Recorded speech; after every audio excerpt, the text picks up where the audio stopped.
Hello, good morning or good afternoon, depending on where you're joining us today. I want to welcome you to SommCon's discussion on traversing Chile and Argentina. My name is Michelle Meter. I'm the founder of SommCon, and if you are joining us again, you know that we have been producing a series of discussions with leaders within the global wine industry now since about March, when the pandemic really hit the United States and begged us to really look at varied opportunities to bring different discussions to our industry. And we have been really grateful for the opportunity to partner with organizations like the Tasting Panel and the Somm Journal, and have the opportunity to share time with winemakers and leaders from throughout our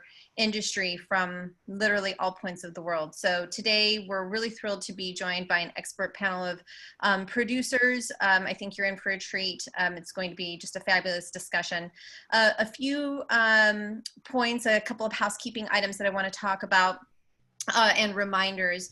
There is a chat function that you can enable that you should see at the bottom of your screen. We encourage you to have some dialogue with our panelists as we go through our discussion today. Feel free to include any questions that you might have for individuals, especially after they finish their presentations. Feel free to go ahead and participate in the dialogue in our chat. If you have a question that's more for the entire panel, we will conclude our discussion today with a live Q&A. So feel free to add those discussions actually into the Q&A, and we'll get to those toward the end of our chat. We are recording today's session, and it will be made available in the SommCon Resource Center, and we will send out a broadcast notification to you, so that way if you have a colleague who maybe perhaps wasn't able to join us today, that they can do so following our discussion. And with that, I'm just going to quickly turn it over to Lars. We've got a really good discussion here for you, and he is going to lead us through. Again, Lars is with the Tasting Panel and the Somm Journal. Lars, thanks again for being here and for your partnership. Thank you very much, Michelle. It's an honor to be here on behalf of Meredith May, our publisher and editor-in-chief. I want to thank everybody for being here. You know, I've been working with winemakers for better part of 3 decades. And I have to say, I always compare winemakers to chefs and IT guys. They're much more comfortable being behind the scenes. But I think Zoom makes it a little bit easier for them to come out because they know they can run right back into the winery as soon as we're done here. So I want to thank each and every one of these rock stars for being out here today. My own experience with South America goes back to the 1980s. When I first started visiting there and hearing things about the wineries. And, you know, those were the days when the Chileans said that every vintage was the same, and the Argentines said that we don't have to prune. Things have come a very long way. I remember the first time I landed in Santiago, there was a dirt road from the airport to the capital. The next time I went, it was a short 5-minute highway ride. So things have developed tremendously, and especially in the recognition of the different terroirs that nature has bestowed upon either side of the Andes. It's a beautiful area, and I'm really anxious to hear what these gentlemen have to say, so I'll shut up. And I'm going to introduce our first speaker, Jeff Mausbach from Tinto Negro in Argentina. This is a project that Jeff started himself along with a partner, and I'll let Jeff tell you a little bit more about that. But I think it's fun that you're a Chicago boy. We'll work our way into the accents, and we'll start with a good Chicago accent. And I gather you came to Argentina for love, not only love of wine, but true romance, having met your Argentine wife in Italy. So tell us a little bit about Tinto Negro and your terroir. Thank you, Lars. Thank you, everyone, Somm Journal, SommCon, and Tasting Panel for including us in this great webinar. Thanks to everyone for signing up and coming to share some ideas with us. Yes, I'm originally from the Midwest by way of Chicago, Illinois, and I've been here in Argentina for over 30 years and been in the Argentine wine industry for 20 years, and I'm one of the owners and founders of Tinto Negro. Tinto Negro is a small little boutique Malbec specialist based in Mendoza, Argentina. And what we do is we specialize in our signature varietal, Malbec. but we do it with a bit of a twist, which is to make different Malbecs from different appellations at different altitudes and engage in different soil types and different temperature profiles to show how Malbec changes and how Malbec really can improve as we focus in on ever higher altitude, higher quality vineyard sites. So the portfolio is really kind of staircase up the Andes, showing how we increase altitude and can get better quality fruit and can make better wines.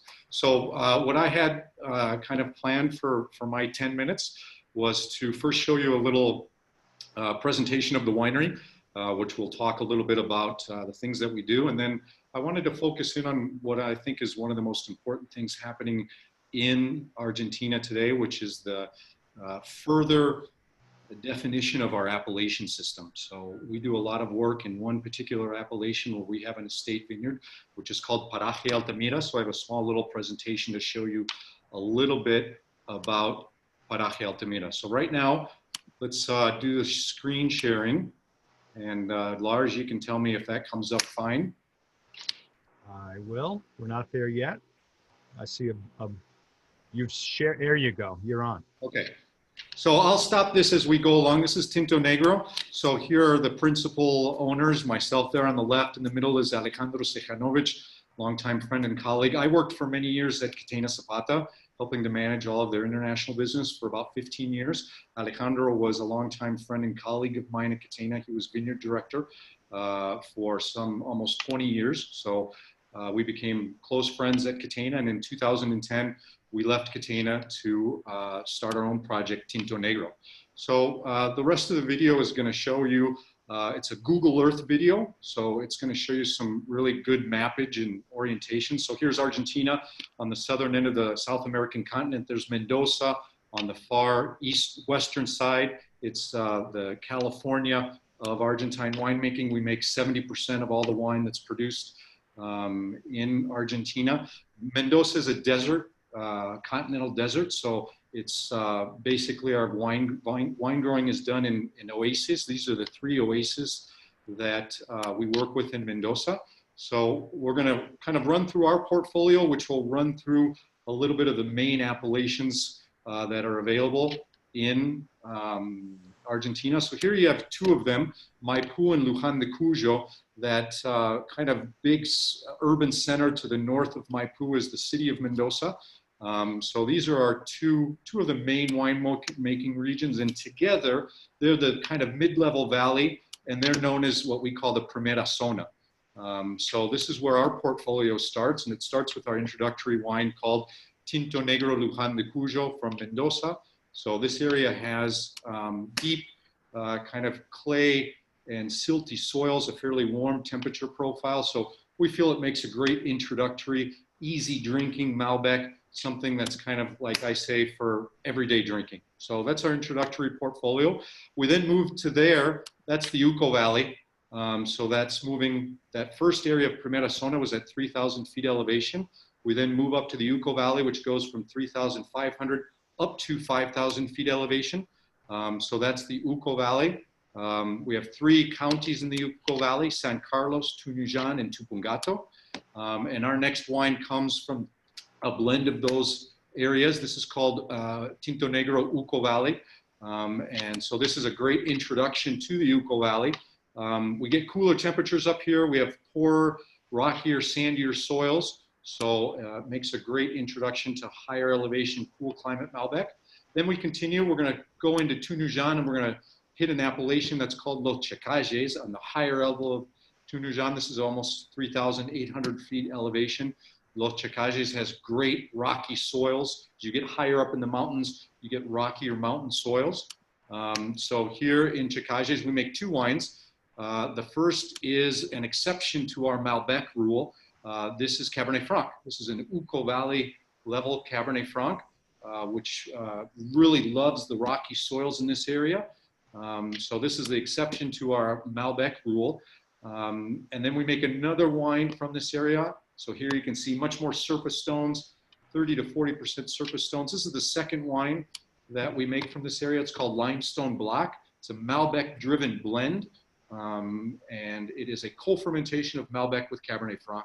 It's about roughly around 90% Malbec, around 10% Cabernet Franc in that wine, and that's the second wine we produce from Los Chacajes. These first three wines or four wines were all from they're all from wines, vineyards that we manage, and we purchase the fruit. And we actually get paid in fruit because Alejandro is a vineyard consultant. He manages those four vineyards, and because of his close relationship with those growers, he actually gets paid in fruit. So we get pick of the litter top lots from those vineyards, which go into our wine. So I like to think of them as quasi-estate vineyards, not vineyards that we own, but certainly vineyards that we manage and get the best lots of. Now we're going to move into our two estate vineyards. So there we've gone to the south. This is San Carlos, and here you can see the appellation of Paraje Altamira, one of the top appellations, I think, in Argentina. And we have an estate vineyard here, which is called Finca La Escuela. That's Finca La Escuela. It's called Finca La Escuela because this little area that you see right here, that is a 100-year-old one-room schoolhouse that is still an anchor to the rural community. We do a lot of work with that school. We donate a lot of their materials. We donate some additional land to them to build a daycare center with other wineries and growers in the region. So it's a big integral part of the property. And so, you know, we feel it's appropriate to call it Finca La Escuela. It's about an 8-hectare property. One of the things that we're going to get into in the second presentation, which is very cool, which I'll show you right here, which we love about Altamira and we love about this vineyard, soil diversity. So those different spots that are marked on the screen there, those are all different soil types within that small 8-hectare vineyard.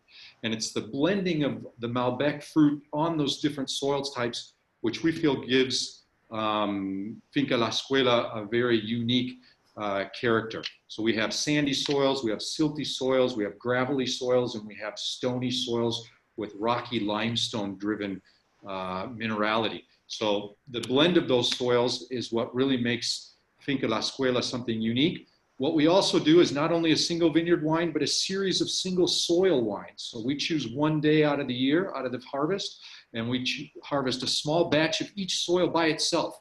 And we make small micro vinifications of each one of those soils. So these are the different labels.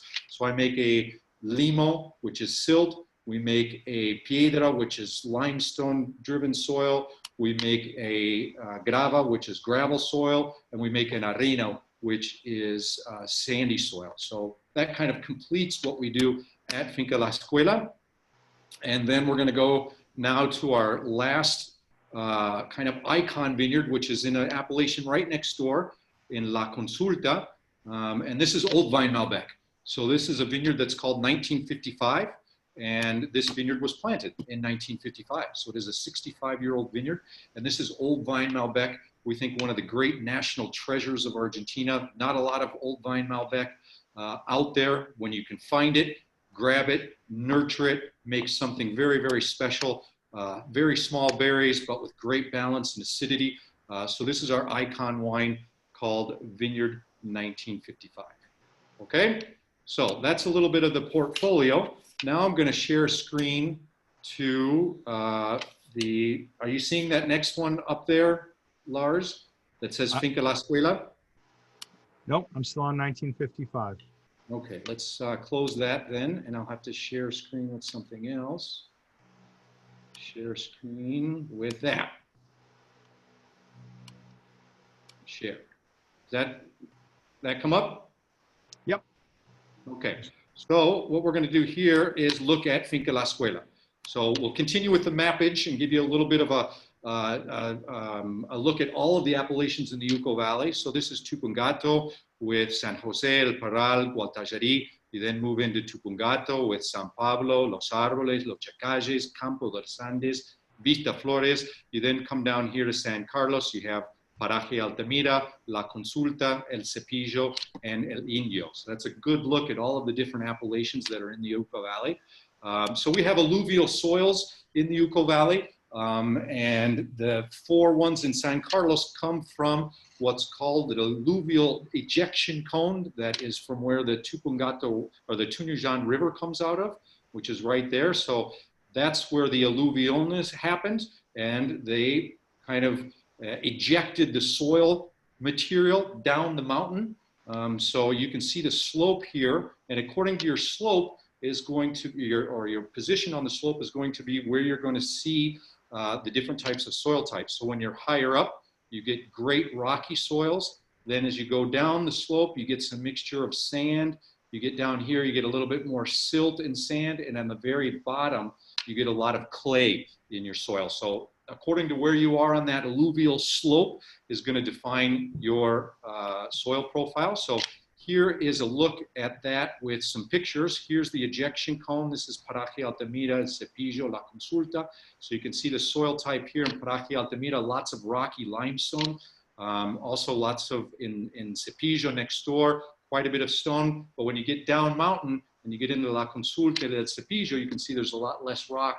It's a lot deeper soil and more sandy and silty. We don't see any clay in any of these soil profiles. That's even further down mountain where we don't have viticulture. That far down mountain is where we have a lot of our agriculture. So there's horticulture and fruticulture down there. We have really deep clay soils. So here's a look at what those soil types look like. You're at your 2 minutes, Jeff. Okay, so here's La Consulta, where you've got just a lot of deep soil. Here you have a mixture of rock and sand on the top, and here you have a lot of different rock and sand. So here's a good look at a Calicata soil pit for Paraje Altamira. You can see all of that rocky limestone. And here's what I was talking about in terms of soil diversity. So Altamira has a very undulating subsoil, and so the alluvials came and filled in the bottom, the bottom parts of the waves there. So depending on where you're at, you're going to have here lots of rocky topsoil. If you go a little bit further in, you get a little bit of deeper soil. If you go into the over here into the real bottom part, you get lots of soil with rocks on the top. So that's where we get our soil diversity. It's from that undulating subsoil filled in by those alluvials. So that's one of the things we were talking about with Finca La Escuela, that we have all of those different soil types. Here's a picture of this of the school, and here's the vineyard with all of those different soil types. There's a close-up shot at Finca La Escuela. This is the blend of all of those soil types, harvested over a 2-week period, and a blend of Malbec from all those different soils. Then we have silt, we have stone, we have gravel, and we have sand. And for those of you that might be interested, they come in a really nice 5-bottle pack. So they're also available throughout the United States in single 6-bottle packs. We are imported by Vineyard Brands. We have great distribution throughout the United States. So I think that's about it. How'd I do? You did great, Jeff. Thank you. 10 minutes? Hold on. Oh, yes. And then some. But we're good. All right. Thank you again very much, everyone, for tuning in. Thanks to Lars and to Michelle, all of the sponsors. It was a pleasure to join you today. Enjoy the rest of the tastings. Thank you, Jeff. Efrain. So now we're going to be speaking with Germán de Cesare from Trivento, also in Argentina. Our first 4 wineries are going to be in Argentina. Germán, it's hard for me to tell. Jeff, you got to stop sharing your screen as much as we love you. It's hard for me to tell if Germán, what he loves more, whether it's wine, winemaking, Argentine folk music, or playing the guitar and singing that Argentine folk music. Is that true, Germán? It's true. Hello, everyone. Thank you for the invitation. It's a pleasure for me to share this seminar with these colleagues and friends related with the wine. So I'm very happy to speak about my experience in terms of Malbec. So my idea is to speak about a little bit the variety Malbec, and then especially focus in Luján de Cuyo. Recently you hear to beautiful English coming from Jeff. Now you will hear a Mendocinian English from me. I will share my presentation. You see? Yep, if you can go to full screen on your presentation, you should be good. Okay. Yep, we see. Yep. Okay. As I told you, the idea is speak a little bit about Malbec. You know, Malbec is synonym of Argentina. For us, is our queen. Is the best variety planted in Argentina. As variety, it's a plastic variety.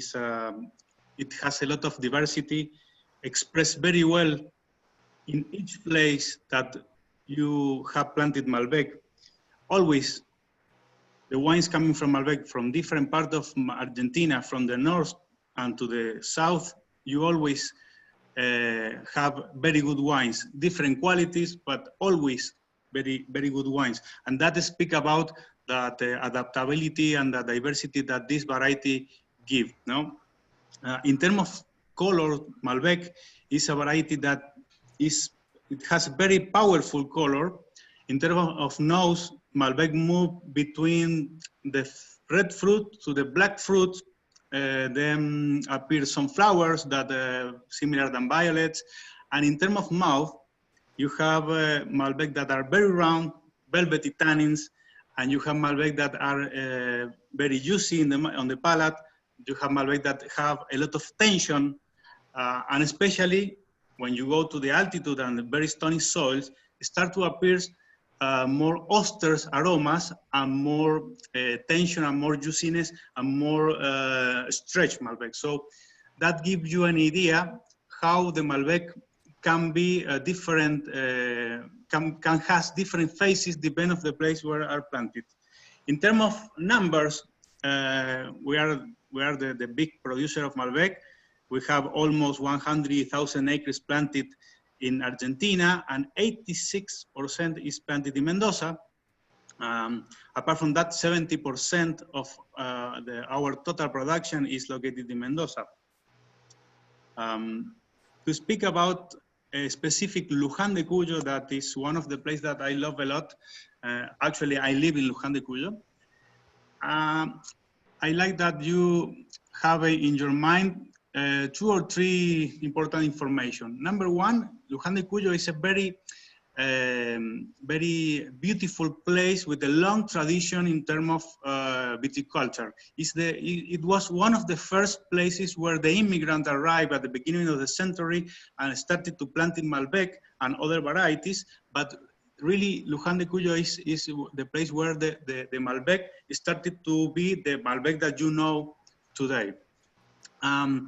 It's plenty of tradition, it's plenty of legacy, it's plenty of old vines. In Luján de Cuyo are located a lot of micro parcel, a lot of small vineyard with 2 or 3 hectares that you can feel a lot of passion of love coming from the owners. The owners love this place because this vineyard were planted by the grandfather. So there is a special passion. Here you have a picture of one of these vineyards. This vineyard is coming from our vineyard for Eolo, our icon wine. As you see, it's a typical picture with a lot of Mediterranean culture. No, you see the olive trees, the low vines with the flat irrigation, with the canopy system, with Gouillot, the French system.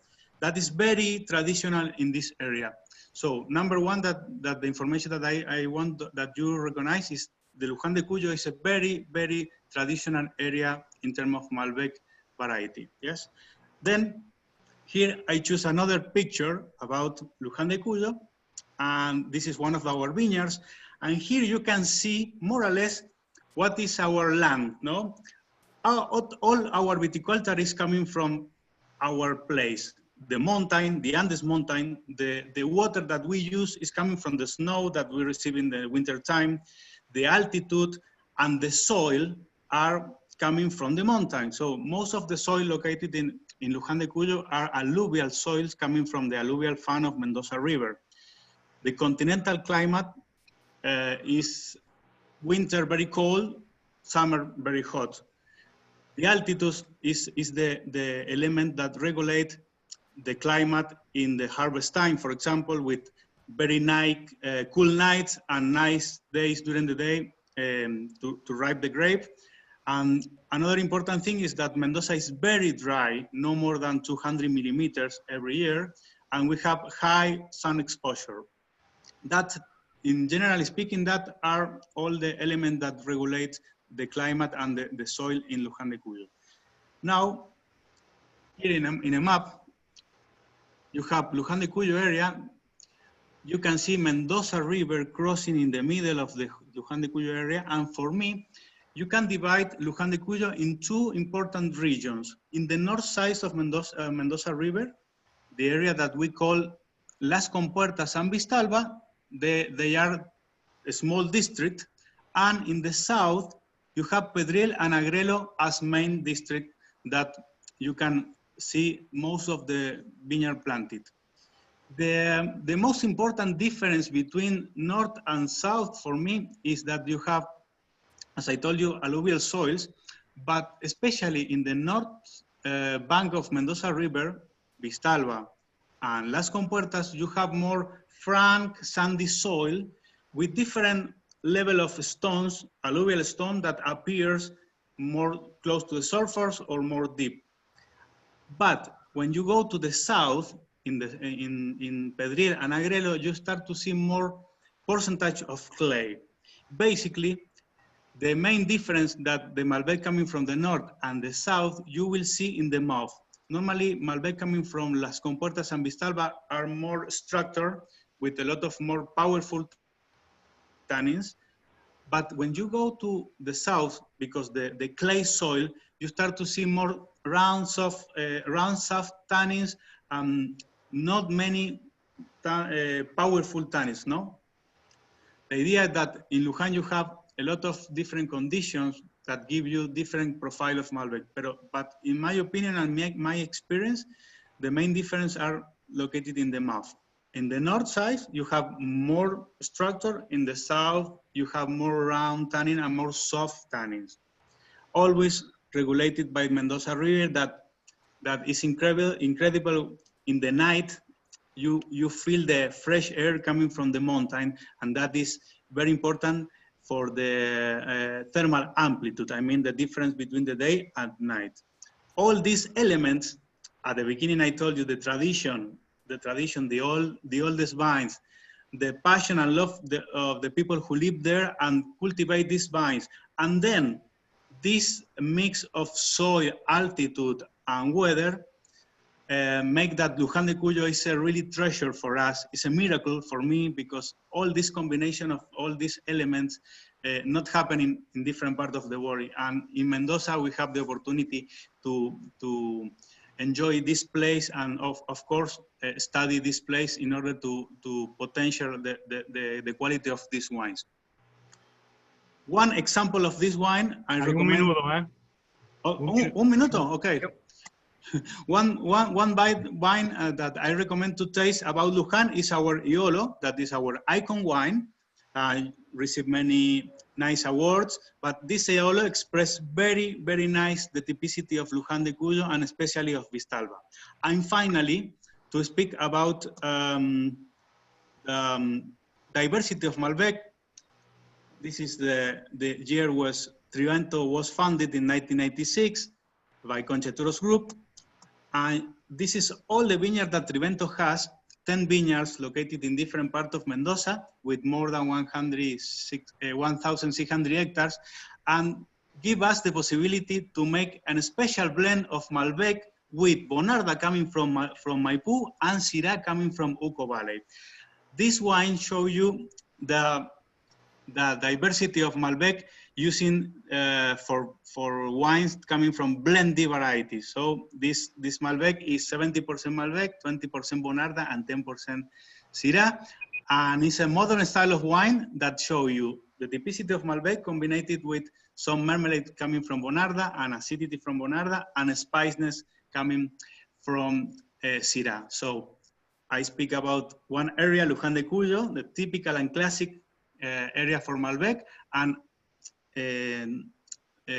different areas that give you the possibility to mix this variety, a beautiful variety that is Malbec, with other varieties that grow very well in Mendoza. So thank you. Gracias, for hermano. listening to me. Hope you enjoyed this presentation, and thank you. Well done. Appreciate that very much. So now we're going to speak with Daniel P. from Trapiche, a very historic, important winery in the area, and yet at the same time, a great pioneer.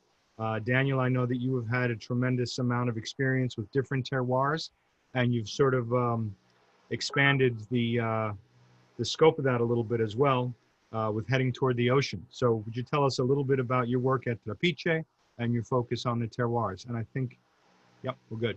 Go ahead, Daniel. Okay, I will try to share. I am not very good with technology, but I will try to do my best. You know, we had some problems yesterday. So, You sound good. Okay, here we are. Let's go. Great. Just put it in presentation mode. This is what we have. This is Trapiche. Good. Okay, Trapiche is one of the, let's say, one of the oldest wineries in Argentina, still running. Was founded in 1883 by, you know, some historical criollos that were people that were sons of Spanish and mixed with some native people here in Argentina, we call criollos. And they decided to set the vineyard and the wineries in the surroundings of the city of Mendoza, where, well, we were speaking about earlier about the Primera Zona, where all the immigrants settled the vineyards in the early beginning when the industry started to produce wines. And you see the winery is nearby the railway, no? And it is important, the railway, for reaching the market, which was Buenos Aires, the main market for the production. And the wine was shipped from Mendoza to Buenos Aires in barrels. And the reason why was, you know, the other day in the American Association of Economics of Wine, I saw statistics of what we used to drink before we set the industry in Argentina. And Argentina was the second destination for the Bordeaux wines at that time. So people in Buenos Aires used to drink a lot of Bordeaux wine, and that's the reason why the president of Argentina at that time decided to improve the vineyards in the region of Mendoza. We had people coming, immigrants are coming from Europe, and there was a famous viticulturist named Michel Puget who brought to Argentina all the material that was planted at that time in Bordeaux pre-phylloxera. So in Bordeaux, before of the phylloxera disease, Malbec was very important in the blends. So that's the reason why we have Malbec spread in our vineyards in Mendoza and in Argentina. Well, because Malbec was very important in the Bordeaux blends. So having this little history and the reason why we have Malbec here, and it's a pre-phylloxeric Malbec, original material from Bordeaux, and that's the main reason why we have such beautiful assortment of DNA material of Malbec that you couldn't find in other places in the world. Well, Trapiche has a very wide portfolio of wines from very basic wines up to very top-end wines. Based in Malbec, is the largest producer of Malbec in the world, for sure. And but we are very happy to work with our own production, which means that we have something like 1,100 hectares of vineyards. But we work a lot with a lot of producers, with a lot of independent growers. In Argentina, there are like 22,000 producers, 220,000 hectares. So the average ratio of each vineyard is about 10 hectares. So there are a lot of independent producers no, and only 700 wineries producing, about 750 wineries. So mostly of the wines in Argentina are made with grapes coming from independent growers. So in 2003, we decided to create this, what we call Terroir series. When I became the head winemaker for Trapiche, working together with Marcelo Belmonte, which is our agronomist. So I was visiting the different growers that would work with us, and I found out that Terroir is the worm or climate, on the soil, and everybody is focused on that. But for me, there is an important factor, which is the human factor. It is the people who decided to transform this landscape in here and interpret this vineyard in a different way. Every time I say, you can have a piece of meat, the same piece of meat from the same cow, and give it to, say, 3 different winemakers or chefs or wherever, and you can have 3 different kind of asados. Everybody has their own interpretation, or even with the bread or the raw material that the chefs has. So for me, the interpretation of the growers from their vineyard, their particular vineyard, is the most terroir wine. So we started 17 years ago. With that, I met a lot of people. The motor was this guy, Felipe Benicio Villafañe. I met him, I was very young, you can see, 17 years ago, or younger. But Felipe was 103 years old at that time.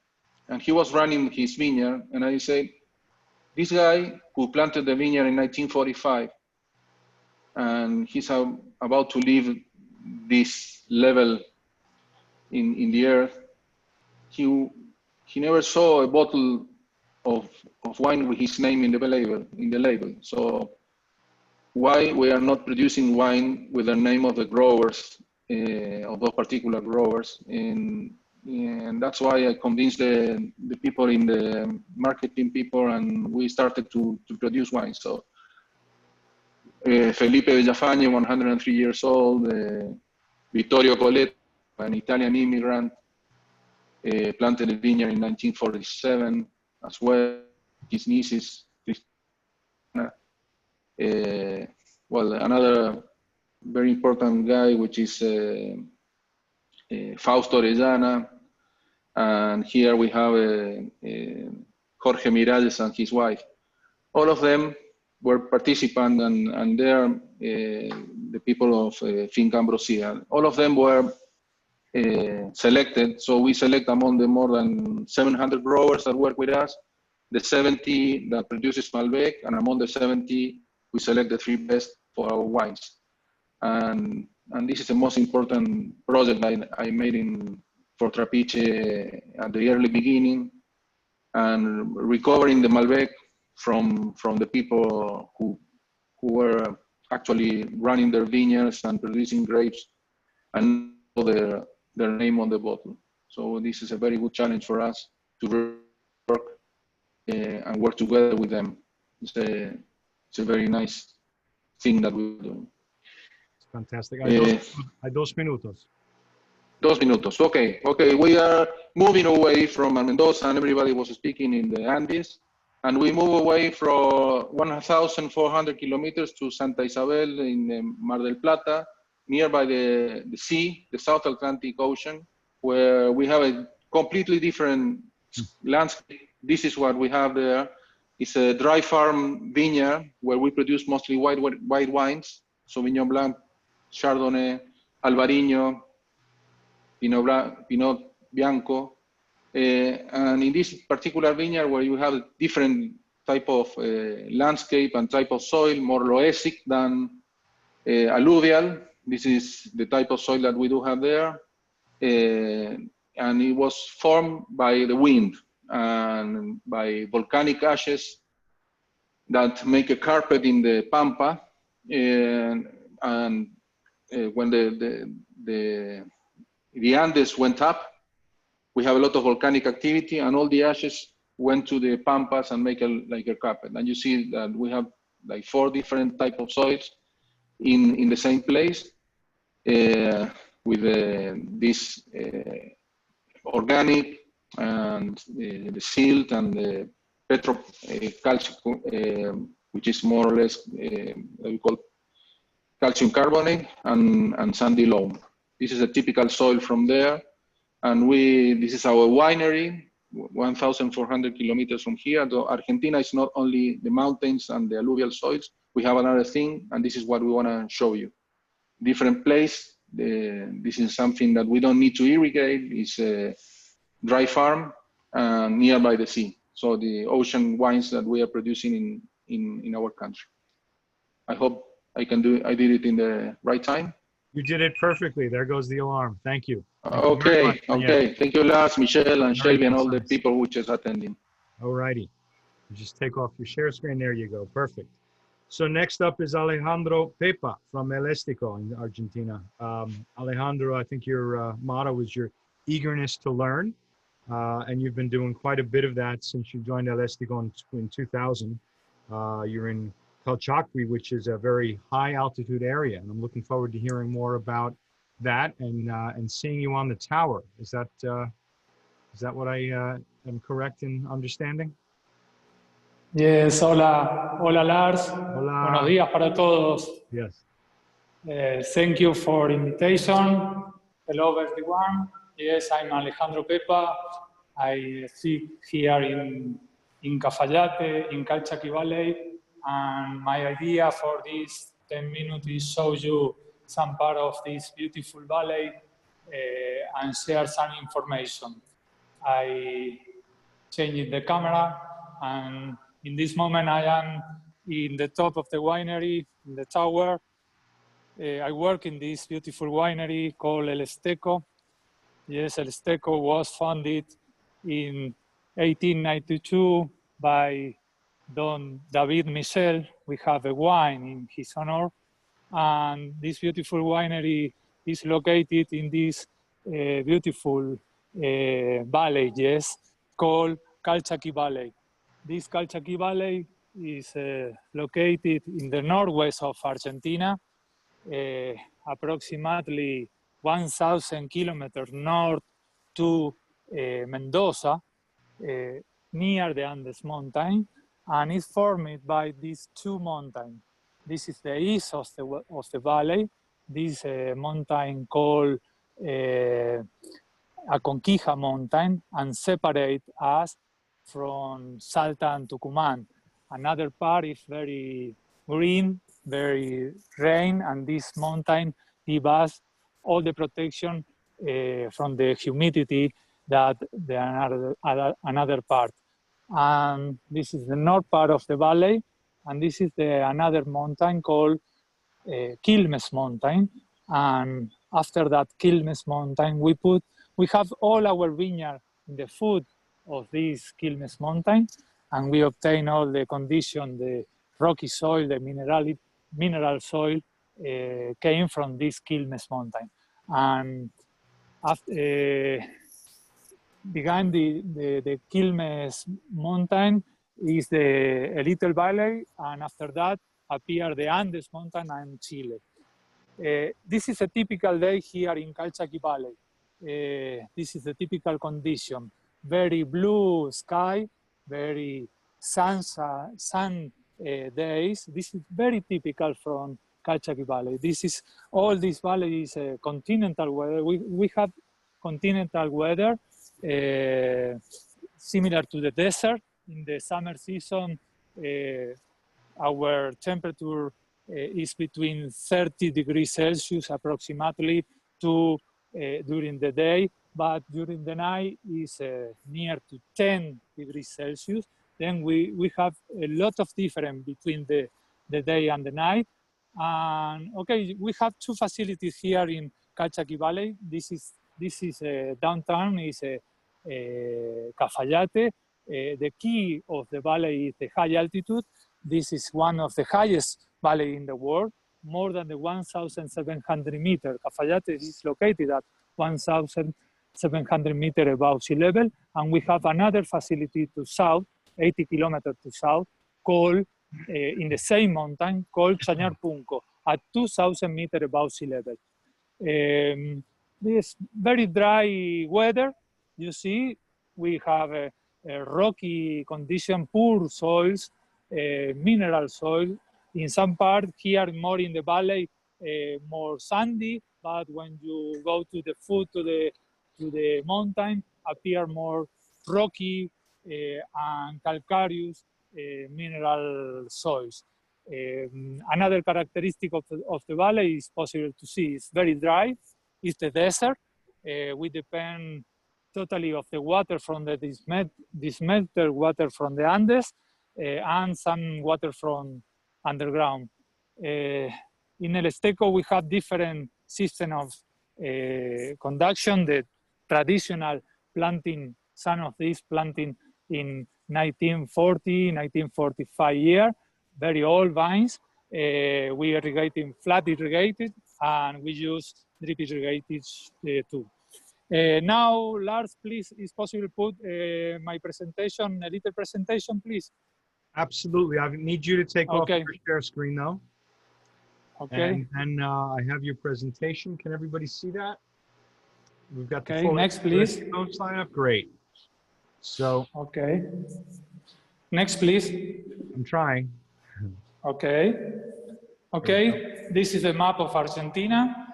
It's possible to see the three main regions, central region, Daniel speaks from, and Jerry from Mendoza.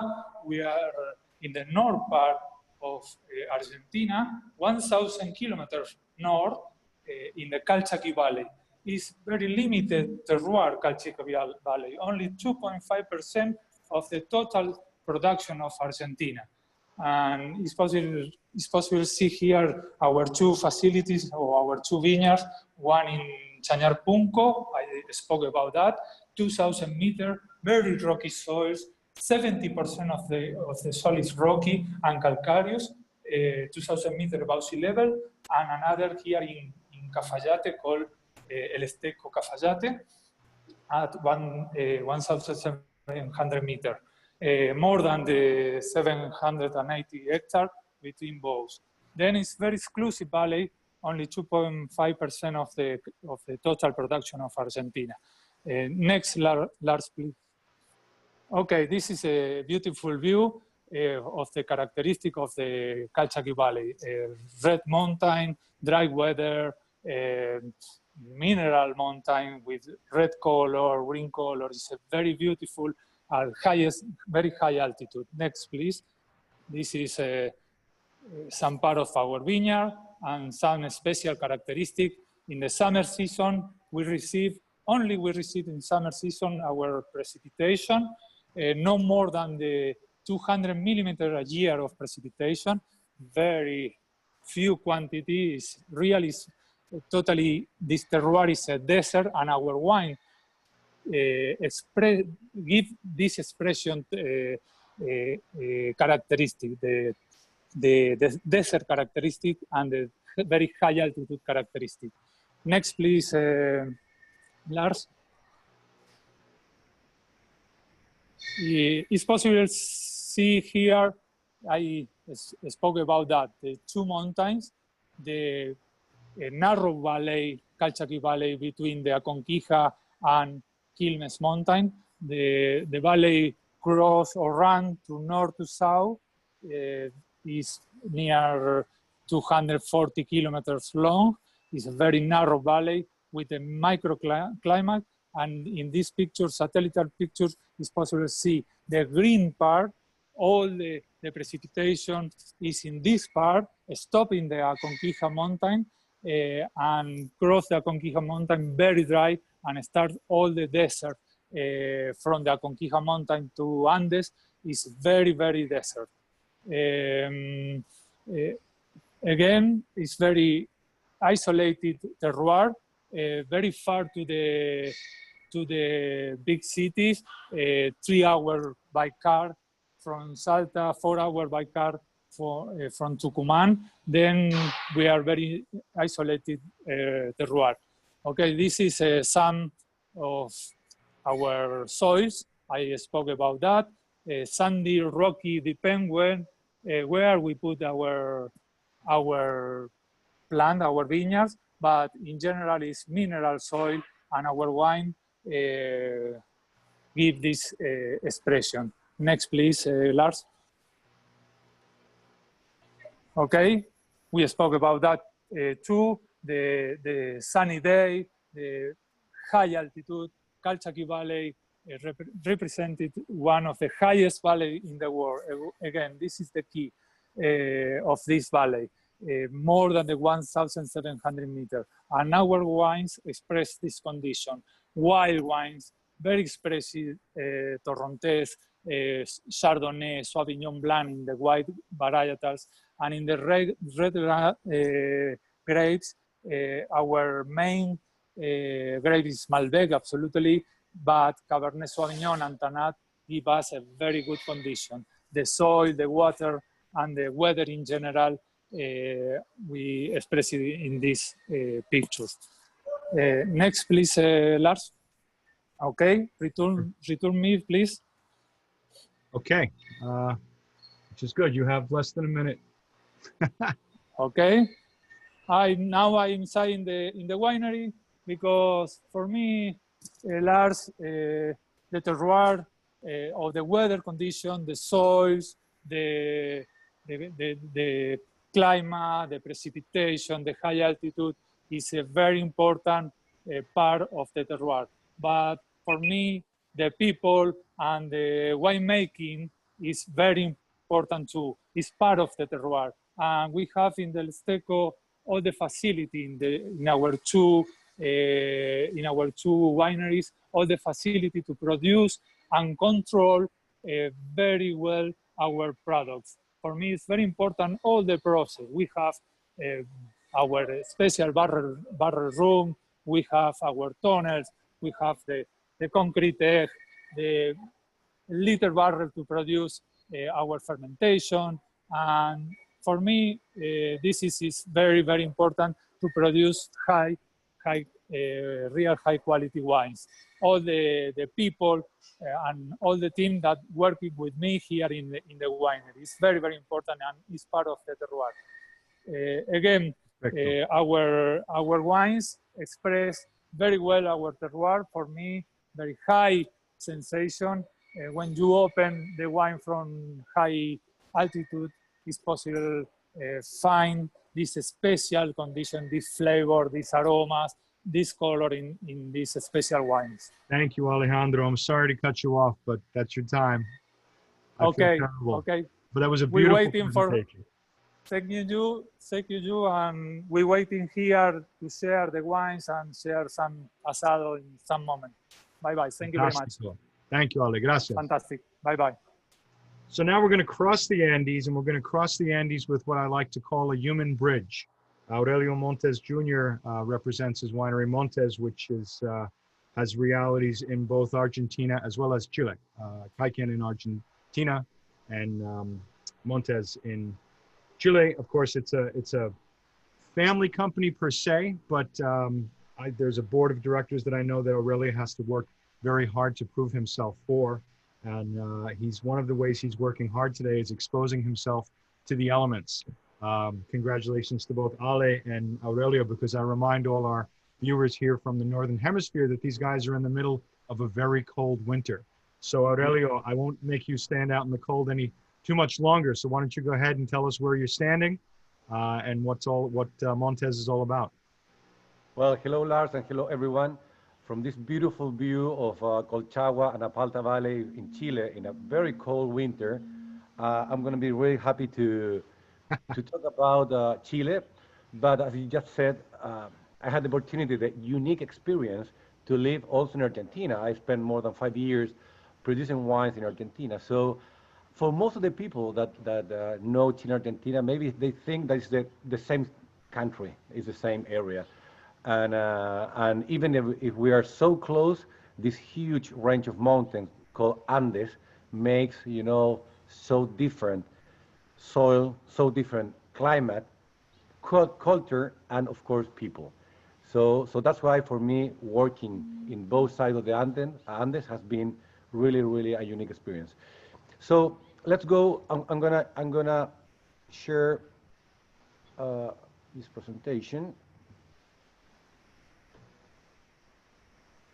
Well, here it's only to show you on the map, you know, that how close we're, especially from Mendoza, but and so different. Okay, talking about Montes, Chile is a unique and amazing country. When you talk about diversity in terms of terroir, Chile, it's amazing. We have so many different type of terroir, depending where you are, in the north, in the south, near the coast, near the Andes. So if I have to describe Chile in one word, I will say diversity. So, so people that know us as Montes, they know that our DNA, it's, you know, inside our DNA, it's searching for new places. So in Chile, there's so many new places to be discovered. But since we started, especially with my father, that he started with the company in the year 1988, we have been together trying to find new, beautiful places to produce premium wines from Chile. So the first place that my father discovered was Apalta, that is located in Colchagua, 100 miles south from Santiago, and in the central area in Chile. And this is Apalta. Apalta it's a kind of microclimate. It's a new DO. In the last 2 years, we got the new DO of Apalta, so we're very, very happy. But Apalta, not everything in Apalta is good. And why my father got in love with this area was of this. When you look at the back, you're gonna see, you know, the river, the Tinguiririca River, that comes from the Andes mountain, that irrigate the valley. So here, Apalta, we split in two places. One, we call the flat area. The flat area, it's not good for grapes. It's good for plums, for cherries, for other things, because it's too rich. But my father realized that the place to plant was here, in the yellow line. It's what you're seeing in my back. So we decided to start planting in the semi-slope, because it was the first plantation ever being planted in a kind of slope. But then we realized that the quality was so good that we decided to go even higher and higher, and that's why we decided to plant in a very steep slopes, where we got an amazing result. Colchagua also is a very unique valley in terms of diversity, because Colchagua goes from the Andes up to the ocean. So depending where you're planted, what kind of wines you're gonna get. And only 40 kilometers from here, closer to the ocean, we have another vineyard that called Marchihue, and in that area, we get a completely different style of wine. So it's so wonderful, because at the end of the day, as a winemaker, when we do the blends, we have different components where we can play. Apalta, for me, that is in the center valley, in this micro valley, unique valley, we call is the racing horse, elegant, you know, very, very sophisticated. Then the other vineyard that's closer to the ocean, it's not close to the ocean, it's closer to the ocean.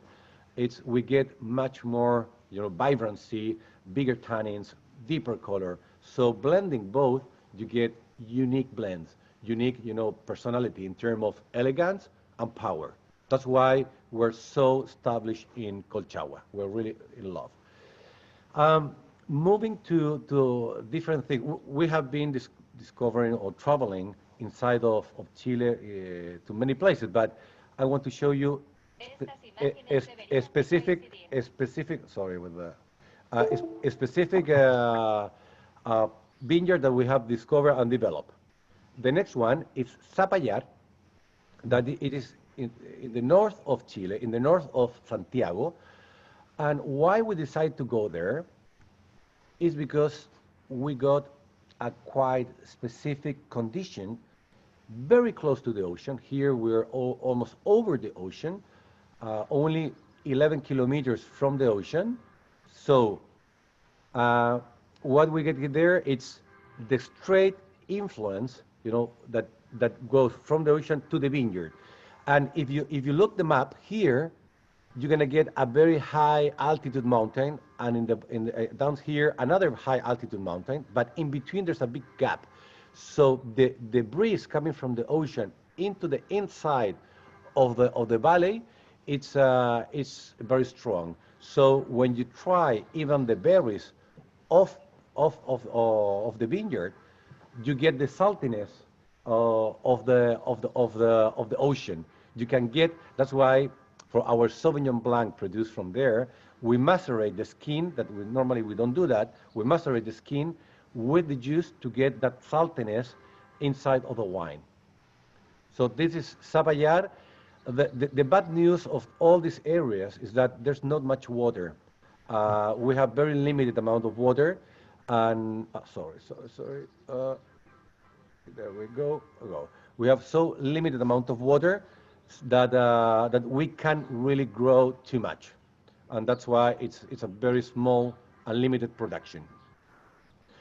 And then we decided to go even more extreme. We decided to go to some other place that give us something really, really special. So we decided to go to the very extreme Patagonia point. We're in the tip, of Chile, in the very, very south of Chile. This is a very funny map, but to show you that we're in Chiloé Island, that it's here. It's 1,200 kilometers south from Santiago. What you have to remember, especially when you talk to people from the United States, that here is completely opposite from what you have. Here, going to the south means rain, means cold weather. So being in Chiloé, it's almost being in Alaska. Not that extreme, but very, very extreme. Or Seattle, it's very, very extreme weather in terms of rains, in terms of temperature. But why we decide to go there? This is a small island called Mechuque. And this island, we are in a small spot, and look here, we are only 50 meters from the water. So the influence of the water here is really, really important. Here, the temperature of the water, the average is 2 Celsius degrees higher than near Santiago. So even we are very south here, because we are isolated, we are protected, from the big ocean from the open ocean. Here we can really make the vine grow. So this is the last, project that we had. And finally, I always like to talk about sustainable certification. We have been certified for more than 10 years. And for us as a family, it's so important, this point. To produce wine, we know that's important, all the terroir, but we never have to forget that we live in a community and we have people around us. So we take care about environment, we take care about the use of water, we take care about our people, and of course about our community. All together makes Montes a better company, and makes that our wines, can last forever. We're a family, and one day one of my kids hopefully is going to follow my steps. So this part is really, really important for us. Okay. Fantastic. Thank you for the time. Thank you for inviting me to this, seminar. It's always good to be able to explain a little bit who we are and what we're doing at the vineyard. Well done, Aurelio. Thank you. I remember being there around the turn of the century, around 1999, 2000, being up in those hills when everybody thought your father was crazy for going up there. And then when he came back from some of the different areas that he'd been in Leyda, and he talked about it like it was a new love. So it's great to see this work continuing on. Yeah. So next up, we have Ricardo Rivadeneira.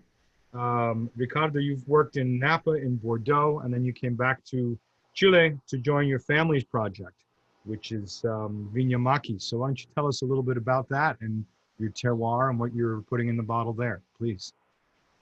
Sure, thank you. Can you hear me well? Can hear you great. Great, thank you.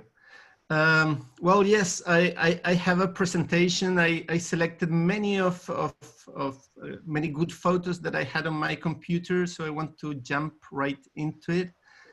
I wanted to start with some history of maquis. Hold on. Because maquis has a long track record for producing quality wines. It's been in our family since 1916, but before that, you know, maquis until 1770, it was a vineyard owned by the Jesuit priests. Around that year, they were thrown out of all the Spanish domains. Maquis was left with no owner for about 30 years. Then during the 19th century, Maquis was owned by two Chilean presidents.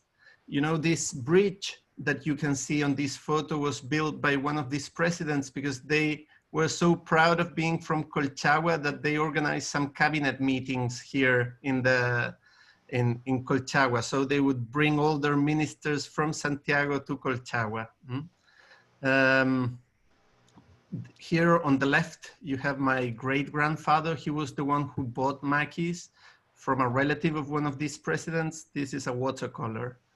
And the Hurtado, that's my mother's side of the family, it's always been wine lovers and horse lovers. So that's my great-grandfather presenting some of his best horses. That's him and his family. He's the man with the big beard on the right. That's the ladies on the family on the side of one of the rivers that surround the state. That's them on the rowing boats there. That's the old winery that my grandfather built in 1927, which was quite a revolution for Chile in that time. And here you have the new winery behind the old one. And what I really think that it's interesting about the history of maquis is that at the end, during centuries, the owners of this maquis state it's clear to me that they have fallen in love with this place and the wines that they can get from here. You know, we know for certain, for example, that almost a century ago, maquis' finest wines were based already on Cabernet Franc, which was something quite unusual for the time. And these wines, they earned a reputation. The old people that were tasting the wines made out of maquis, they remember well how these wines were very elegant wines and wines that also had the ability to age well for decades. So it's interesting, and I decided to start with the history because basically the history of maquis is a story of love for this place. Yeah, that's the family having lunch in the corridors of the house. Well, maquis is located in Colchagua, but you know that it's a very unique state. It's surrounded by two rivers, and these two rivers that surround the maquis state, they have a huge effect on temperatures. They protect us from frost damage in spring, which is obviously key, but they also lower the maximum temperatures in summer, and that is crucial to the characteristics of the wines that you get from maquis. Because you know, the slightly cooler summers in maquis, about 2 to 3 degrees Celsius lower than many other states in the area, they really help in having much more fresh fruit aromas, more floral and fine herbal aromas than what you normally find in the area. You know, these kind of light aromas are otherwise burnt in vineyards planted in places where summers are warmer. And so it's interesting because these rivers really help us in producing wines that show a lot more freshness. That's a view of maquis. That's how the vineyards look right next to the rivers. That's one of the rivers. This photo, I took it a week ago. And that's during harvest, how it looks.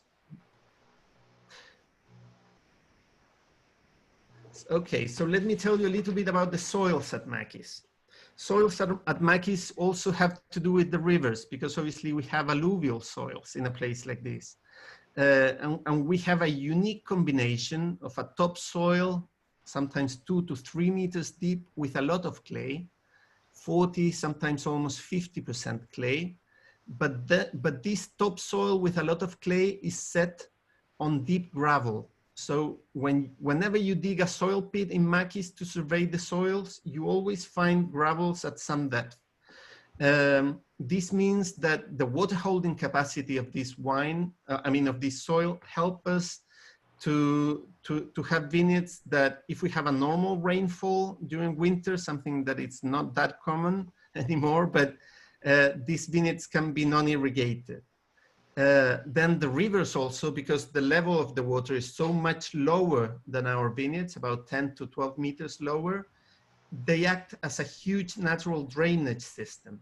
And we really think that this kind of soil produces small concentrated berries, and this really helps us in producing wines that are powerful.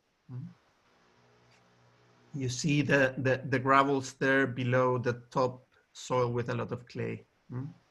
You have another big view of a photo with a view of the soils from Maquis. And that's Xavier helping us survive, study our soils. Then I wanted to tell you a little bit about this place. Maquis is it's a spot that it's full of life, and it has to do with the rivers surrounding us.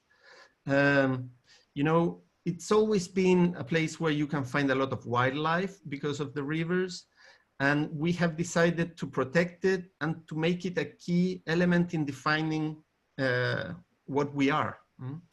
We were among the first vineyards in Chile to be certified sustainable. We were pioneers in establishing biological corridors like these. These are photos of this is one of our irrigation ponds, but it's also a biological corridor, which is actually a garden with a selection of plants that can attract wildlife, and especially animals and insects that can eat the bags that otherwise would attack the vineyard. We really believe that this natural way of managing the vineyard, so having these vineyard blocks in between biological corridors, it plays a very important role on the purity and the definition of the wines that we produce at Maquis. You see here many photos of these biological corridors and the vineyards in between. Well, also the way that, we bring about 3,000 sheep every winter so that they eat the grass, but they also, we gather them together in places where the vineyard is weaker, and so they fertilize during the night, those weaker places. Got about a minute and a half, Ricardo. Yes, sure. And obviously all the life related to the work that we do at Maquis. That's me saying cheers, by the way. Salud. Salud, yes. Then let me tell you a little bit about Cabernet Franc and Carmenère in Maquis. We have our own selections of these massal selections. We understand that both Carmenères and Cabernet Francs from the best from different parts of the world are not clonal vineyards, but they are massal selections, which is something not that common. And we have refined our own selections of the old plant materials. And these massal selections, because the individuals there are different one from the other, we really think that this is key to the complexity of our wines. These are some of our finest bottlings: Maquis Franco, which is our finest Cabernet Franc, Maquis Lien, our finest blend, and Maquis Viola, our finest Carmenère. And then 1 minute to tell you about the Maquis style and work philosophy. For us, really everything starts at the vineyard. And because we feel that we have very balanced grapes, it's like we very rarely, almost never have the need to correct anything in the grapes. We have moderate alcohols levels, and at the end, the wines from Maquis are not what many people call author wines, but rather wines that reflect the origin of where they come from. So we have Eric Boissenot helping us with the blends. That's me working with Eric down there. And these are our wines. So thank you very much. Thank you, Ricardo. When was the winery founded? It's a historic building, but is that a newer label? As I told you, it's been in our family since 1916. And we know that it was owned by the Jesuits in this until 1770. I don't really know when it started. The label itself, when did you start producing? Oh, we started, you know, that the winery was taken away from the family, like for political reasons in the early 70s. We were just left with the old family house and a small plot of land. So we started planting again vineyards and producing wines again in 2003. Okay, gotcha. Thank you very much, Ricardo. Thank you, Lars. Now we're going to speak with an Englishman, Ben Gordon. We get another accent involved here, which is great. Ben is also another gent who came to South America for love, which is a wonderful story. And you've been representing large wineries, small wineries, marketing wineries all around the world, which is very cool, gives you a unique focus. And you've got a really exciting project that you've been spearheading. So please tell us about that and this really insightful look at a different aspect of Chile, please. Perfect. Thanks, Lars. I hope you can hear me okay. Hear you great. Okay, fantastic. So yeah, as you mentioned, just briefly to introduce myself, many people are often disappointed when you're doing a Chile and Argentina seminar and a Brit seems to gate crash. But I have lived in Chile for 15 years. I've worked in wine for close to 20 years, so for a number of years in London before that. And I'm very passionate about Chile and South America and what we're doing down here in terms of producing wines that are of fantastic quality. And I think we're getting better and better in terms of that and the recognition.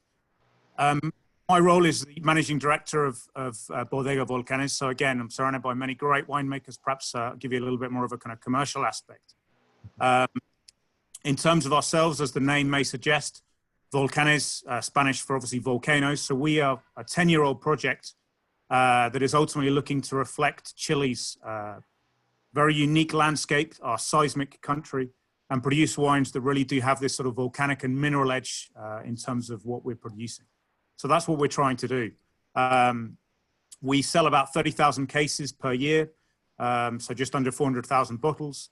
We're focused on more of a niche. You know, we don't produce mass-produced wines, so we're looking at really 20% of Chile's sales.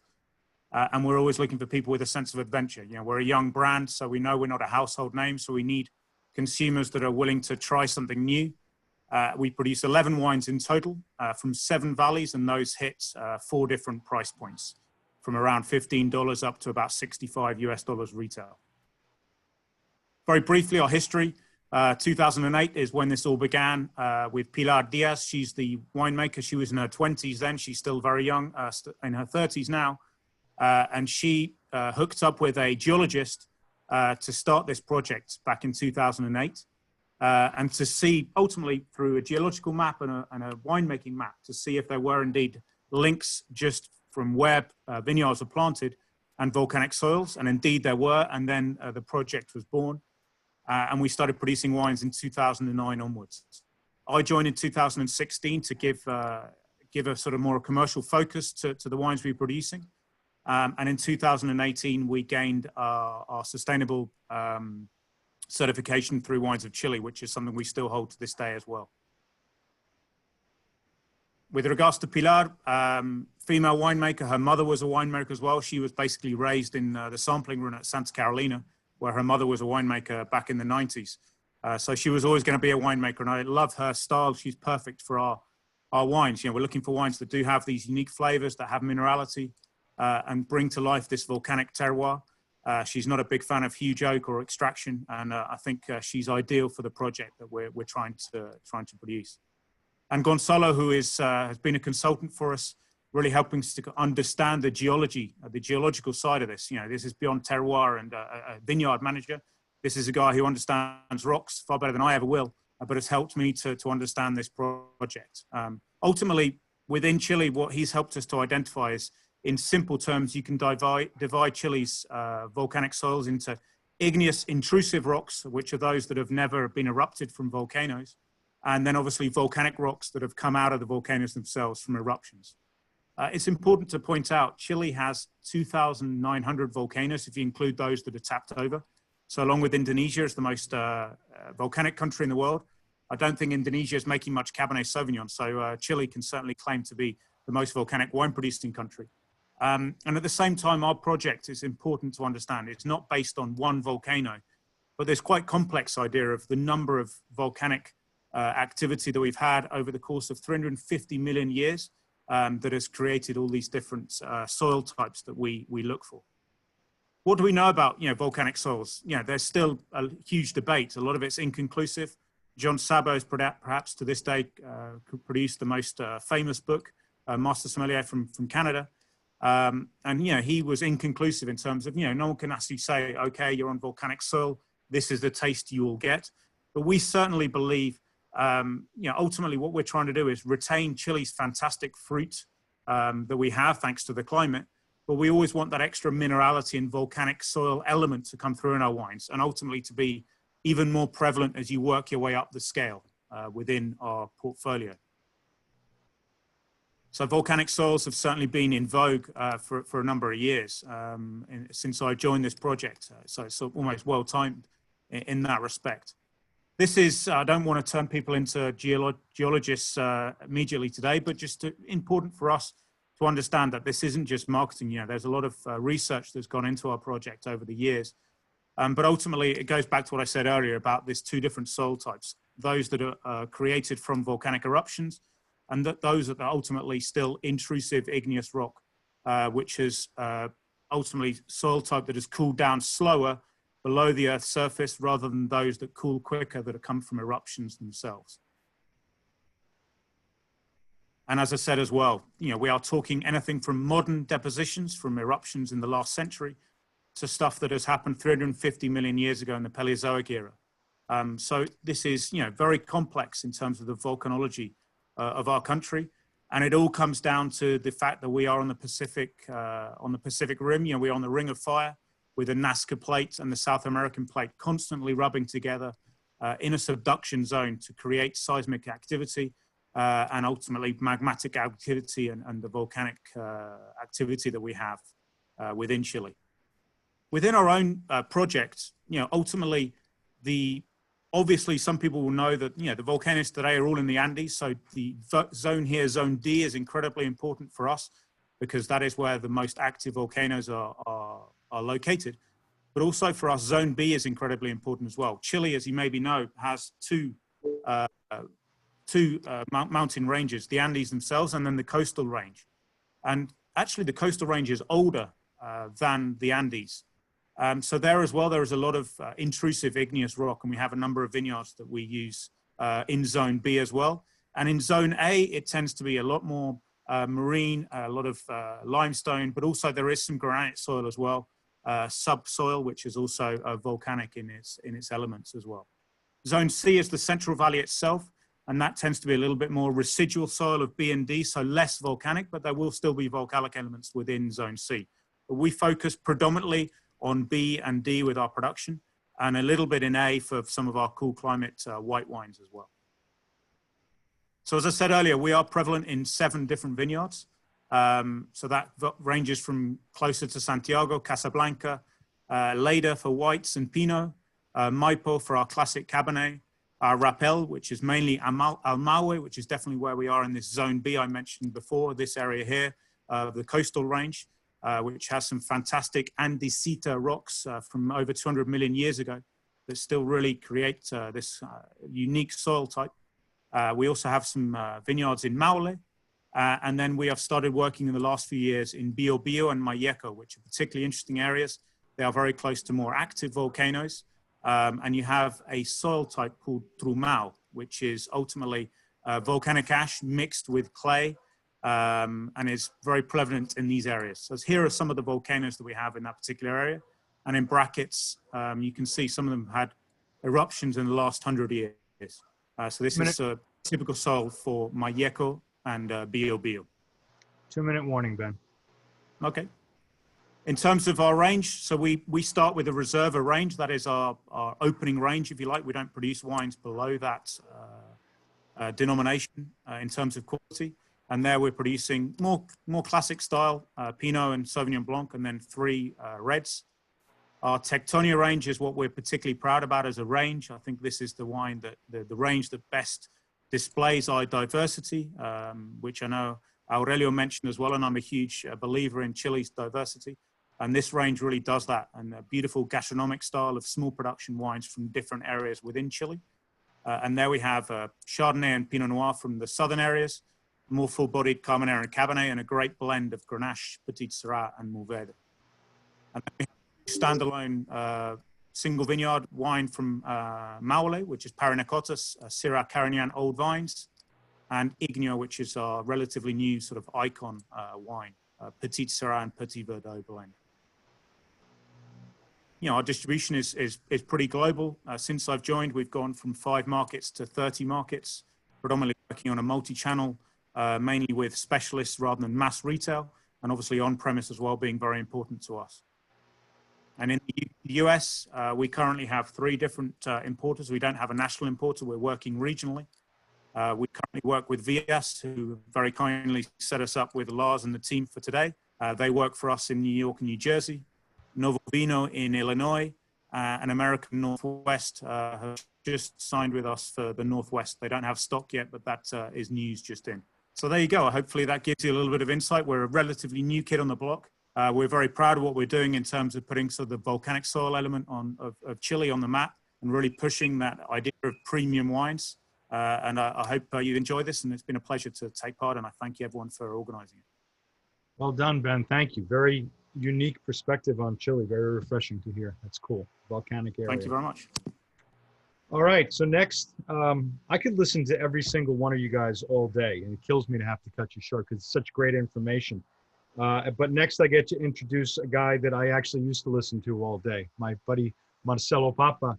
I was one time had the pleasure of visiting the winery, and I was being escorted by the marketing director, and I snuck into the winery to say hello to Marcelo, and it was right around just after harvest time, and he ran with me from tank to tank, tasting different vineyard samples. And I think we got in trouble for that because we tasted probably more than we should have at that point, but it was a lot of fun, a lot of laughs, and I love Marcelo's enthusiasm and another pioneer stretching the boundaries to the north of Chile to tell us about that today. So, Marcelo, mi amigo, per favor. Hi, Lars. Hi, everybody.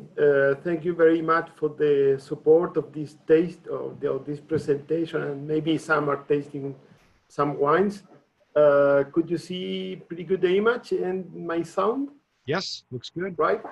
Okay.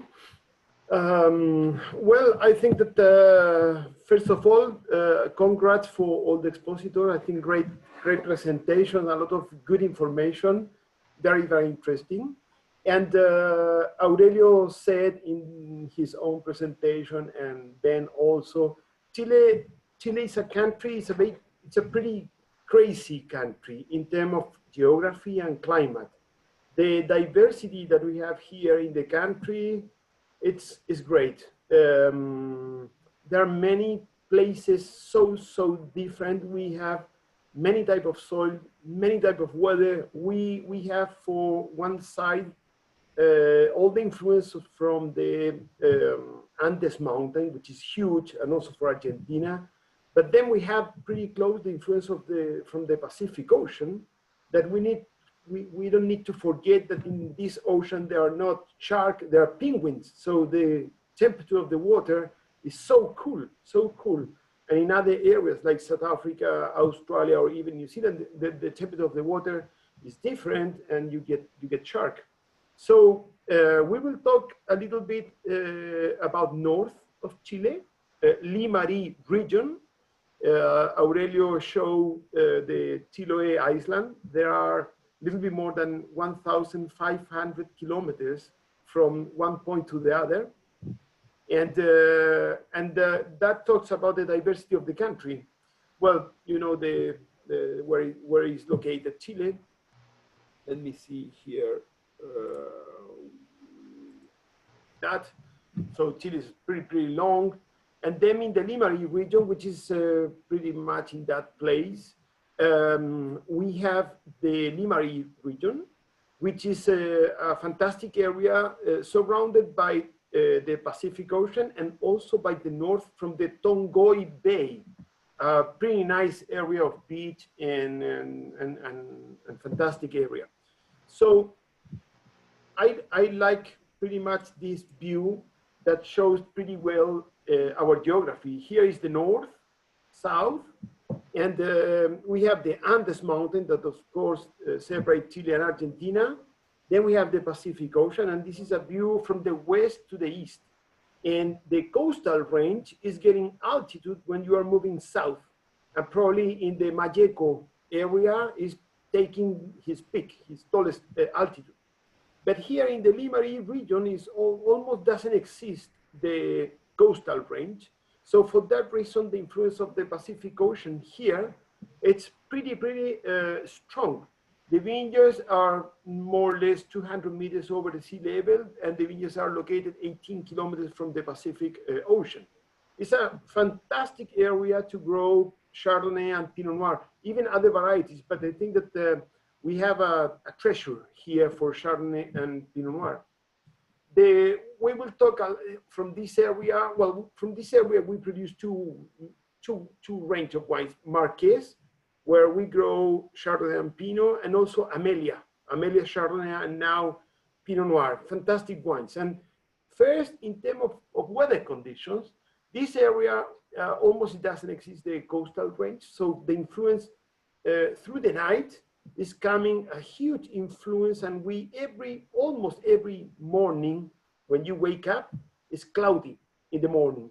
And then afternoon, the clouds are started to moving from east to the west. So this area is quite particularly, and probably 50% of the day in the morning is cloudy. There are not direct sun, no blue sky. And then in the evening, you get blue sky, fantastic sunlight.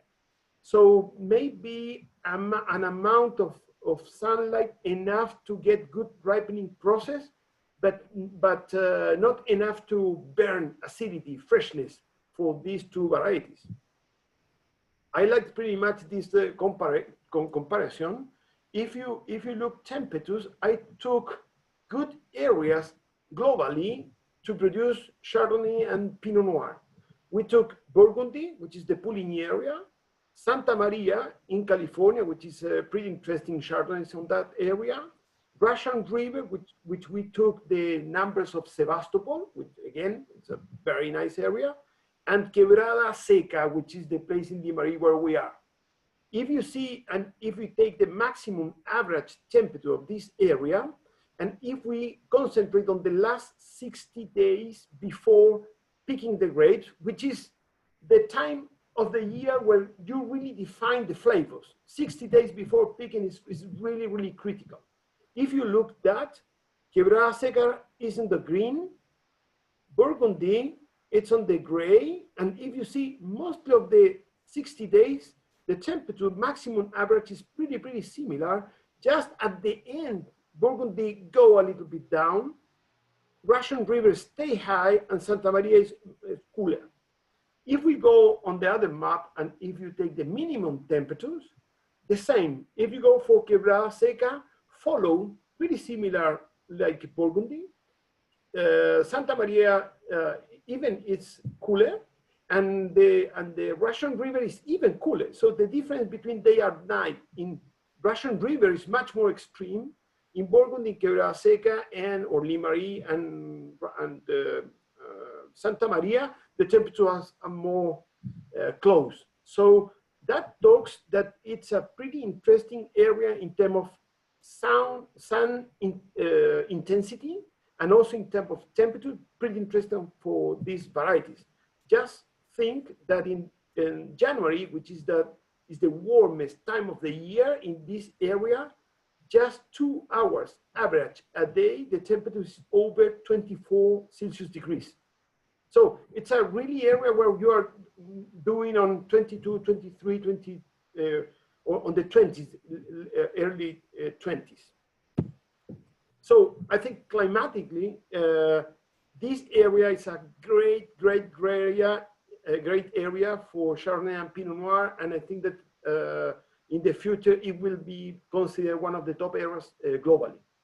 In terms of soil, it's even more interesting, this area, because in Chile we don't have a lot of calcareous soils or based with calcium, but particularly in this area we have the soils, and in Quebrada Seca we have 2 series, the Quebrada Seca and the Santa Cristina. This pit is Quebrada Seca series, where we have about 40 centimeters, the first 40 centimeters of soil with 30% clay, then another 35 centimeters with 35% clay, which is interesting. I think Chardonnay and Pinot needs red clay charged by oxidized iron. I think is the type of clay that produce top quality Chardonnay and Pinot Noir. And then on the subsoil, which is after 70 centimeters, we get I call it the Locan limestone, because it's not exactly limestone, but it's a piece of soil full of calcium carbonate. Here we have some picture, and this is Quebrada Seca, right? That plateau is Quebrada Seca, where on the top of the hills, we get the material that go down and deposit over that tiny place, which is in between Quebrada Seca and Quebrada Las Bandurrias. It's a really nice area where deposit soil from the high part of the Andes, or not exactly not the Andes, because I will show you here. This is a map of the area. Quebrada Seca is there, where is the red point, and it's quite important, interesting, because that blue, well, we have the Limarí River, which separate Limarí in North Bank and South Bank, and those blue areas and green areas are the top of the hills from the Andes Mountain, and the blue one, this is full of primary calcium that it was under the surface of the ocean. So that primary calcium is coming from the Jurassic, and this primary calcium is coming from the Cretacic. The Cretacic calcium cover and go down on the south bank of Limarí River, and the Jurassic calcium goes down on the Quebrada Seca, which is the northern part of the Limarí River. So the soils of Quebrada Seca are quite attractive, full of clay, red clay cover or charged with the oxidized iron, and then with a secondary calcium, which is coming from the Jurassic, from the Andes Mountain. So it's a really interesting area, and it produced a style of Chardonnay and also Pinot Noir. I will say very, not new world in style, more old world, more Burgundian, a very salty, very mineral, very low pH wine, where we ferment with barrels, of course, because it's a pretty good way to craft this style of wines. But I think with high level of acidity and wines that I really love it. I think that with Amelia we are getting fantastic scores. Last year was selected as the best white in the country. It gets 2 or 3 times 97 points. And then Marquez is getting pretty consistent 92, 93 points. And but the people that is looking for a style of more opulent, a style of Chardonnay, well, this is not the area. This is sharp, vertical, linear, high acidity, mineral. So that is the style of the Limari region. Bravo. So, thank you, Marcelo. I'm sorry I've got to cut you off there, but no, it's fine. I think that I finished, and I hope that you get a clear idea of the area. all right. Thank you. Thank you all. These was some great information, some beautiful graphics and maps. Michelle, may I launch into some questions? Michelle, you're on mute. Sorry, you would think that I would know better after all this comment. Thank you for the reminder on that. Thank you to our panel. You all did just such an exceptional job. We're endlessly grateful, and you know, what amazing insights into your region. Just as a reminder, because we are getting the question, we will be providing access to a lot of the presentations that were given by our panel today in our resource center when we send out the link to the recording. So a lot of those fabulous maps and the topography and the images of the vineyards will be made available to everyone in the recording. Just a couple of questions, because I know we're running short on time, but I'm going to pull through a couple that I don't think were addressed yet completely by our panel today. There is a question with regards to the pandemic and COVID's impact on the region. In particular, you know, one of our viewers right now who has a trip planned in December and just wanting some advice as to what travel looks like to the region right now, and also maybe you can address your, you know, the winery's response to the pandemic, and just give a little illumination on how that's affecting you all there. And I think Daniel actually had indicated here that he would like to address that first, Lars, if that's okay. Absolutely. Daniel P, are you there? Okay, here I am. Okay. No, you hear me? Yeah, can you hear me? No, I don't know, because in the future, nobody knows what will happen in 4 more months or 6.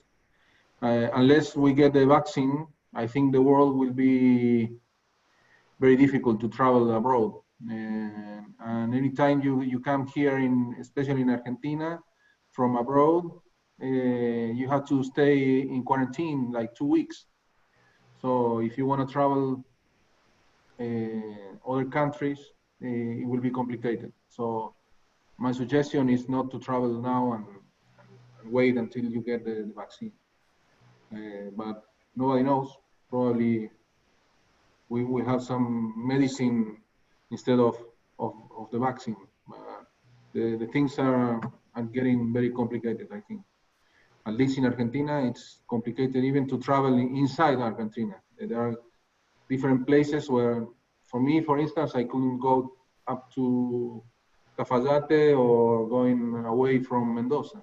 So every province, every state is isolated at the moment.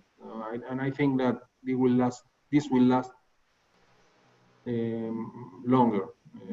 I don't know in Chile, but I believe that coming from countries like the US, where you having a larger spread of the COVID, it will be complicated. That's my view. I don't know if any other has a different opinion. This is what I think. My understanding is that things are pretty well locked down. I don't know if anybody has anything to add to that, but I believe South America is in just as bad a shape as North America is.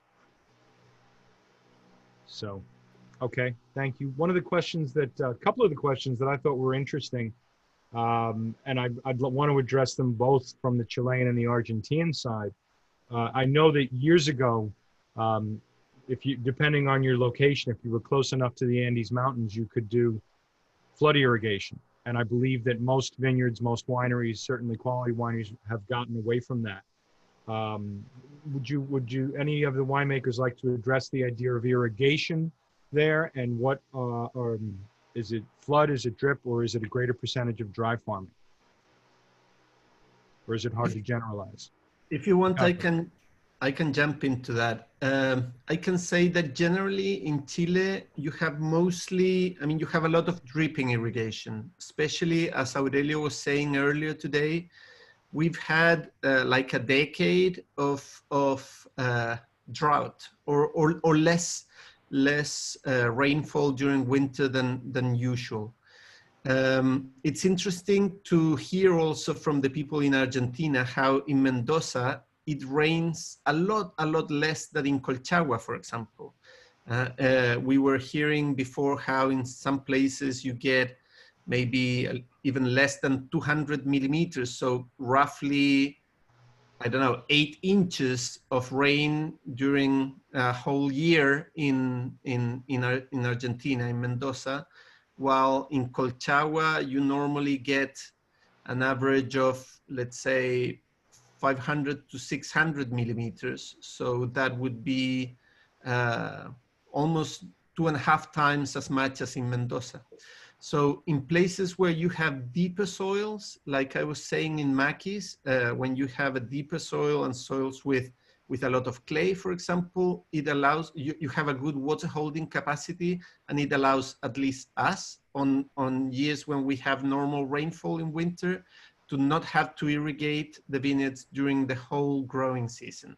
But that, I would say, it's quite extraordinary. It's Okay, thank you, Ricardo. And the next question I thought was curious as well. You know, it's great to see some new developments of DOs in the different areas that are being explored on both sides of the Andes. Is Chile near a sort of classification system, or Argentina either, near a classification system for reservas or anything within the denominations that would have to do with aging or ageability of the wines, or single vineyard sites? I don't know who would like to take a stab at that. I can answer for Chile. Great. In Chile, we don't have any regulation that doesn't allow us to put Reserva or Gran Reserva or premium wines. So mainly consumers are the one that evaluate and define which is premium or not. So at the end, we play more with the price of the wine when we want to call them a premium or Reserva. So, but there's no regulation that we need to follow but I know that in Argentina is a little bit different. Not much different, but they have to follow some regulation. Okay. Great.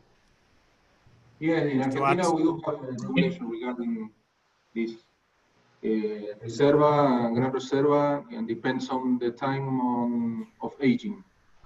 So we need about 1 year of aging for Reserva and 1.5 years for Gran Reserva. And in case of the whites, I think it's like 9 months on aging before release. This is what we have in a regulation made by the National Institute of Wine and Vines.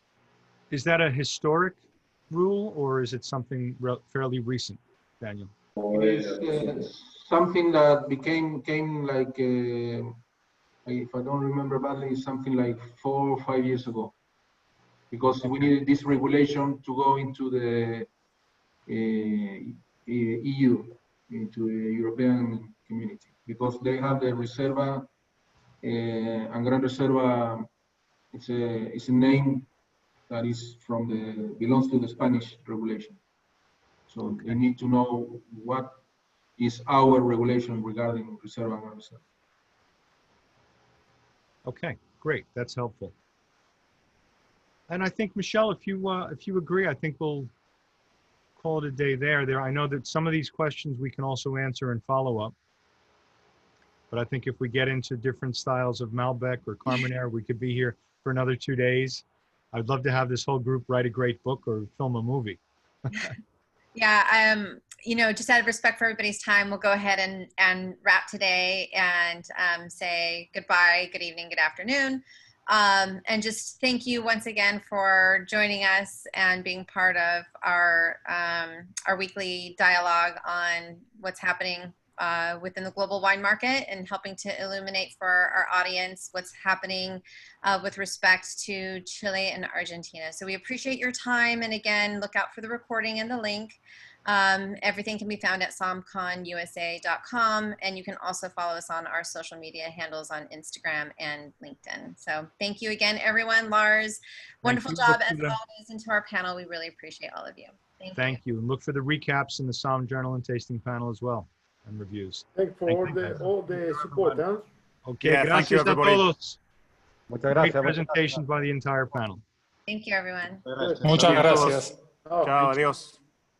Chao, muchas gracias. Thank you very much. Bye bye, Lars. Vale. Ciao, Marcelo. Ciao. Bye. Thanks, Michelle. Cheers, Lars. Next time Ciao. with espresso. Ciao, Marcelo. Ciao, Dani. Ciao, Kerry. Chao, chao, queridos. Ciao. Vale. Un gusto de verlos. Chao, Jere. Chao, Daniel. Chao, hasta luego. Gracias por todo. Chao. Chao, Lars. Chao, chao, amigos. Gracias. Ciao, Lars. Ciao, Michelle. Chao, Bye. chao, Román. Gracias. Chao, Ale. Chao, Michelle. Thank you. Chao, chao. Chao.